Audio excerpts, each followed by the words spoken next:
तो वहीं कैबिनेट मंत्री जेपी दलाल ने इंडिया न्यूज हरियाणा से खास बातचीत की है। इस दौरान जेपी दलाल ने कहा कि उन्हें प्रदेश का खजाना संभालने की जिम्मेदारी मिली है। लोगों की आय बढ़ाने का लक्ष्य रहेगा।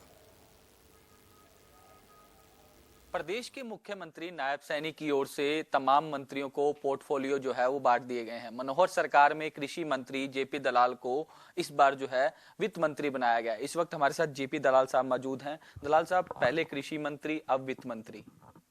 भारतीय जनता पार्टी में ये भारतीय जनता पार्टी की जहाँ भी सरकारें हैं, जिम्मेदारियां बदलती रहती हैं और मैं समझता हूँ कि मुझे एक महत्वपूर्ण विभाग की जिम्मेदारी माननीय मुख्यमंत्री नायब सिंह सैनी जी ने दी है, जिससे प्रदेश के सारे खजाने का ध्यान रखना और विकास की योजनाओं की आगे बढ़ाना।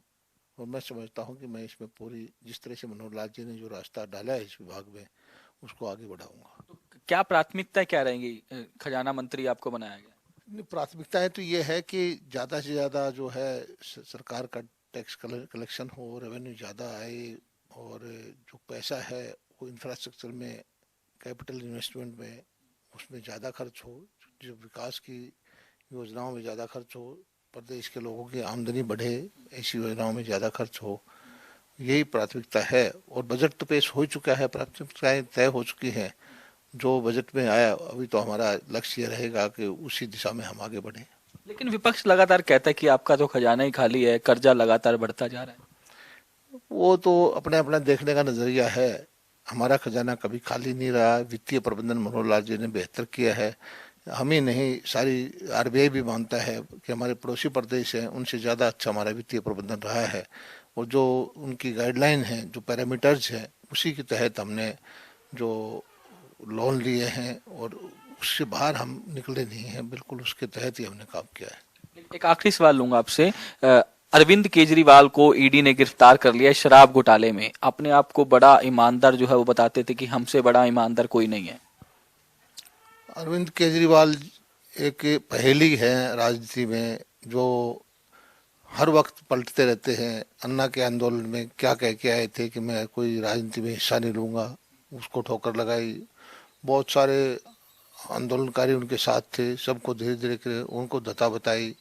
फिर ये कहा कि मैं सरकारी घर, सरकारी कार नहीं लूँगा। वो देखो सैकड़ों करोड़ रुपए के घर में रहते हैं, सारी सुविधाएं लेते हैं। कांग्रेस के नेताओं को उन्होंने कहा कि बहुत ही भ्रष्ट हैं, लेकिन कोर्ट में जाकर के माफ़ी मांगी।